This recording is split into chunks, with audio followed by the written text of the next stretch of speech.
የአዶናይና የጃኒ ፋኖች ለምንድነው ጋሽ ሰለሞንና ሱሬ ተጣልተውም ከሆነ ማያስታርቋቸው እያሉ ነው? ምን ትላለህ በዚህ ላይ ሱሬ? ዝም ብለን አላየንም በእውነት።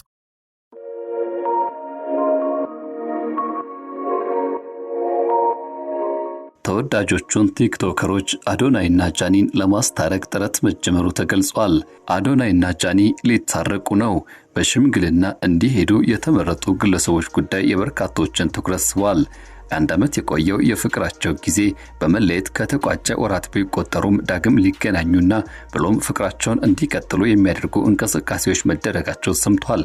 ይህን ጉዳይ በተመለከተ በዛሬ መረጃ ሰዓታችን ስንቃኝ በዚህ ማስታረቅ ሂደት ውስጥ በሽምግልና የተመረጡት እነማን ናቸው? ለምን ተመረጡ?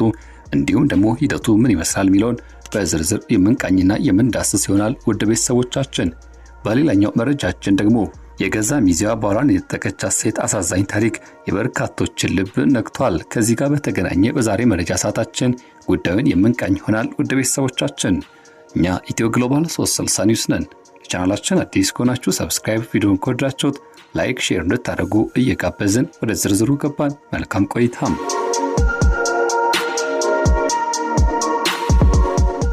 አዶናይና ጃኒን የሚያስታርቁ ሽማግሌዎች ከደጅ ቆመዋል።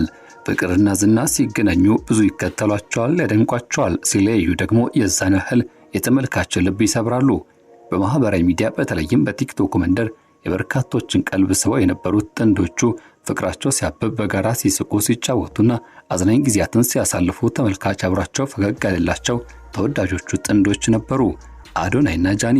ሆኖም ግን ያ ጣፋጭ ጊዜ አክትሞ በቃሽኝ በቃኝ ተባብለው የራሳቸው መንገድ መምረጣቸው ሲሰማ ብዙዎች ማዘናቸው አይዘነጋም። ዛሬ ግን አንድ ያልተጠበቀና የበርካቶችን ትኩረት የሳበ ብሎም የሚያስደስት አዲስ ነገር ብቅ ብሏል። ይኸውም ከነዚህ ታዋቂዎቹ ቲክቶከሮች ጀርባ አሁን ላይ ምን እየተከናወነ ነው የሚለው ጉዳይ ጥያቄ ፈጠረ ሲሆን መልሱ ደግሞ ብቅ ብሏል። ወደ ዋናውና አስገራሚ ጉዳያችን ከመግባታችን በፊት እስኪ የኋላውን ትንሽ እናስታውሳችሁ። ታዋቂዎቹ ቲክቶከሮች አዶናይና ጃኒ ለአንድ ዓመት ገደማ የዘለቀው ጥልቅ የፍቅር ጊዜን አሳልፈዋል። በጋራ በይሰሯቸው በነበሩ አዝናኝ ቪዲዮዎችም በቲክቶክ በነበራቸው ተቀባይነት የበርካቶችን ትኩረት ስቦ ነበር። ያልታሰበ ሆነ፣ መለየታቸው ይፋ ወጥቶ የራሳቸው መንገድ እንዲመርጡ ተደረገም። ከዚያን ጊዜ ጀምሮ ሁለቱም የራሳቸው መንገድ መርጠው ጉዟቸውን ቀጥለዋል። አዶናይ በራሱ የቲክቶክ ገጽ ላይ በተለያዩ ስራዎችና ብሎም ደግሞ ትኩረት በሚስቡ እንቅስቃሴዎች ውስጥ በስፋት ሲሳተፍ ቆይቷል። በቅርቡ ደግሞ ይህን እንቅስቃሴ አጠናክሮ የቀጠለ ሲሆን ጃኒ ደግሞ ከአዲስ አበባ እስከ ዱባይ በዘለቀው ጉዟም የተለያዩ ስራዎችን ስትሰራ ከርማ ነበረ። ከመለያየቱ በኋላ ጠንካራ ሆና በመውጣት የራሷን የፋሽን የውበትና የላይፍ ስታይል ቪዲዮዎችን ማጋራት አዲስ ህይወትና እንዲሁም መንገዱን እንደመረጠች ለተከታዮቿ ስታሳይ ቆይታለች። ጃኒ ምንም እንኳን ሁለቱም በየፊናቸው ስኬታማና የተረጋጋ እንቅስቃሴ ቢያደርጉም የቲክቶክ መንደር አድናቂዎቻቸው ግን አብራችሁ ብትሆኑ ያምርባችኋል ማለቱን አላቆመም። ታዲያ ይህ ሁሉ ከሆነና ወራት ከተቆጠሩ በኋላ እነሆ ዛሬ አንድ አስገራሚ መረጃ ወጥቷል። እነዚህ ወጣቶች እንደምንም ብለን ማስታረቅ አለብን ብለው የተነሱት ታዋቂዎቹ ሰዎች ጉዳዩን በእጃቸው ያስገብተውታል። አዶናይና ጃኒ በድጋሚ አንድ ለማድረግና ለማስታረቅ ትልቅ የሽምግልና እንቅስቃሴ የተደረገ ነው። ይህን አስደሳችና ያልተጠበቀ ዜና ከቀናት በፊት ይፋ ያደረገው ተወዳጁ አርቲስት ሱራፌል ተካ ነው። የማስታረቅ ጉዞ ገና በሂደት ላይ እንዳለና በዚህ ውስጥም የሚሳተፉ በርካታ ተጽዕኖ ፈጣሪ ኢትዮጵያውያን እንዳሉበት ተገልጿል። እንደ አርቲስት ሰለሞን ተካ ማለትም ጋሽ ሰሌ፣ ራሱ አርቲስት ሱራፌል ተካ እንዲሁም ዘማሪ ገብረሃንስ ገብረጻዲቅን ጨምሮ ሌሎችም በወጣቶቹ ዙሪያ ያሉ የቅርብ ግለሰቦች ለሽምግልናው እንደተሰባሰቡ ተገልጿል። እነዚህ አንጋፋ በሙያቸው የተከበሩና በህዝብ ዘንድም ተወዳጅነትና ቅቡልነት ያላቸው ግለሰቦች ጣልቃ መግባታቸው የሁለቱም ጥንዶች መታረቅ በከፍተኛ ጉጉት ለሚጠብቁ አድናቂዎቻቸው ትልቅ ተስፋን ሰጥቷል። እንግዲህ የሽማግሌዎቹ ጥረት ሰምሮ ሁለቱ ተወዳጆቹ ቲክቶከሮች በድጋሚ በፍቅርና በጋራ የምናያቸው ቀን አይርቅም ይላሉ ብዙዎች። የጃኒ ፋኖች ለምንድነው ጋሽ ሰለሞንና ሱሬ ተጣልተውም ከሆነ ማያስታርቋቸው እያሉ ነው? ምን ትላለህ በዚህ ላይ ሱሬ? ዝም ብለን አላየንም በእውነት ከሆነ ግን ጠይቀናል። በአዶናይ ዙሪያ ያሉትን ሰው ጋሽ ሰለሞን ደግሞ ጃኒት ጋር ያወራል። በአዶናይ ዙሪያ ያሉትን ሰዎች አማክረን እንደዚህ ብናደርግ ለማድረግ እቅዱ እንዳላቸው ነግረውናል። የእቅዱ ተሳታፊ እንድንሆን ጠይቀናቸው ነበረ። ከዛ በኋላ ግን ተፈታ። ኤኒዌይ በእኛም ይሁን በሌላ መንገድ ተፈታና እርቅ ወረደ። ተመስገንና ለታረቁ ነው። አሁንም ችግር ካለ ማንጠይቅበት ምክንያት የለም አይኖርም። ህይወት ልምድ አለን እድር ላይ ከነሱ በበለጠ ቆይተናል በደንብ እና ምንም እንኳን የሚመከሩ ሰዎች ባይሆኑም ግን ጣል ማድረግ አለብን እኛ የሆነ ነገር ከህይወት ልምዳችንም ማካፈል አለብንና እንጠራለን። በጣም ከዚህ ጋር በተገናኘ ሐሳባቸውንም እየሰነዘሩ እያጋሩ ይገኛሉ። እኛም ፍቅራቸው እንዲበጣ እየተመኘን መልካሙንም እንዲገጥማቸው ምኞታችን እየገለጽን ወደ ሌላኛው ጉዳይ በዚሁ ተሻገርን።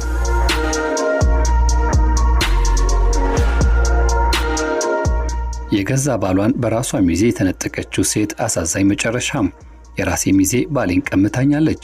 2 ሕፃናትን ይዤ በባዶ እጄ ሜዳ ላይ ስትጥለኝ ህይወቴ ያበቃ መስሎኝ ነበር። ነገር ግን ያሰቃቂ ክደት ለዛሬው ትልቅ ስኬቴ መነሻ ይሆናል በማለት በወቅቱ መቼ ያሰብኩት ስትል ይህች ሰው ተናግራለች። በቅርቡ በአንድ የዩቲዩብ ገጽ ላይ ታሪኳና ያለፈችበትን መንገድ የተናገረችው የሲናይት ተሰፋ እውነተኛ የህይወት ታሪክ የብዙዎችን ልብ ነክቷል። የማንኛውም ሰው ስሜት የሚያንቀሳቀስና ትልቅ የጽናት ማሳያ ሆኖ እንዲቀመጥ አድርጎታል እርሷ ያለፈችበት መንገድ። ሲናይት በትዳር ህይወቷ ውስጥም የገጠማት ክደት በተራ ቃላት የሚገለጽ አይደለም። ህይወቷን ሙሉ እንደ እህቷ አምና ሚስጥሯን የምታካፍላት በሰርጓ ቀን ቀለበት ስታስር ሚዜዋ ሆና ከጎኗ የቆመችው የቅርብ ጓደኛዋ ከባለቤቷ ጋር በመሆን በጎን ተዛመዱ። ከዚያ በላይ ባለቤቷና ሚዜዋ እሷን ከ2 ሕፃናት ልጆቿ ጋር ያለምንም ገቢ ያለ ተስፋና ያለ አንዳች የፋይናንስ ድጋፍ ሜዳ ላይ ጥለዋት ተሰወሩ። ለ25 ዓመታት ያህል በከባድ የህሊና ቁስል በብቸኝነትና በድህነት ውስጥ አልፋለች።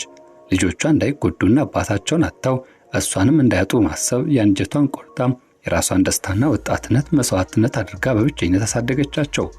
በወቅቱ በነበረው ከባድ ጭንቀትና ህመም ውስጥም እኔ አእምሮዬ መስራት አቁሟል፣ ለምንም አልጠቅምም እስከማለት ድረስም ደርሳ ነበር። የስነ ልቦና ስብራቷም የከፋ እንደነበር አጫወተች።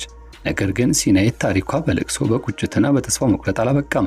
ከ20 ዓመታት በላይ ከትምህርት ገበታ ርቃ የቆየችው ሲናይት ልጆቿ እያደጉ ሲመጡ በሰጧት ድጋፍና ማበረታቻ ትምህርት ቤት ለመመለስ ወሰነች። በዕድሜዋ ትልቅ ብትሆንም ሳታፍርና ሳትበገር ሌት ተቀን በመማር የነርሲንግ ትምህርቷና የጥርስ ህክምና ሙያዋን በብቃት አጠናቀለች። ዛሬ ላይ የሲናይት 25 ዓመታት የጽናት ዋጋ ፍሬ አፍርቷል። የመጀመሪያ ልጇ የጥርስ ህክምና ዶክተር ስትሆን ሲናይት ደግሞ በሙያዋ ተመርቃ ከዶክተር ልጇ ጋር በመሆን የራሳቸው የጥርስ ህክምና ክሊኒክ ከፍተው በጋራ መስራት ላይ ይገኛሉ። ድምፅሽን መስማት አልፈልግም ተብላ የተጠናቀችው ሴት ዛሬ በገንዘባቸው ተራዝመው ከሚታከሙላት ታካሚዎች ዘንድም ትልቅ ክብርና አክብሮት አግኝታለች። ይህ የህይወት ጉዞ የሚያስተላልፈው ዋናውና ትልቁ መልእክት የሰው ልጅ ምን ያህል ቢበደልና ቢካር ተስፋ ካልቆረጠ በቀር የማይወጣው የህይወት አጥር የለም። እውነተኛ ጥንካሬ በበደሉና በደረሰብን ጉዳት ላይ ማተኮር ሳይሆን ያን በደል ወደ አዲስ ጥንካሬና ስኬት መለወጥ መቻል ነው። የጨለማና የህመም ቀናት ምን ያህል ቢረዝሙ ሰርቶ የሚያልፍ ሰው የብርሃን ቀን ማየቱ አይቀሬ ነው። ተስፋ መቁረጥ ለሰው ልጅ ትልቅ ሞቱ ነው። በትዕግስትና በስራ ካለፉት በኋላ ግን የተዘጋ በር መከፈቱ ማይቀር ነው። ታዲያ ብዙዎች ከዚህ ታሪክ በርካታ ነገር እንደሚወስዱም እየተናገሩ እርሷንም ያለፍሽበት መንገድ ለኛም ስንቅ ሆኗል በማለት እያወደሷትና መልካሙን እየተመኙላት ይገኛሉ። እኛም ቀሪው ጊዜ እንዲያምር እንዲሰምርላት መልካሙን እየተመኘን የዛሬን በዚህ ቋጨን። እኛ ኢትዮ ግሎባል 360 ኒውስ ነን። ውድ ቤተሰቦቻችን ለቻናላችን አዲስ ከሆናችሁ ሰብስክራይብ፣ ቪዲዮን ከወደዳችሁት ላይክ፣ ሼር እንድታደርጉ እየጋበዝን በዚሁ ተሰናበትን። መልካም ጊዜ፣ መልካም ቀን።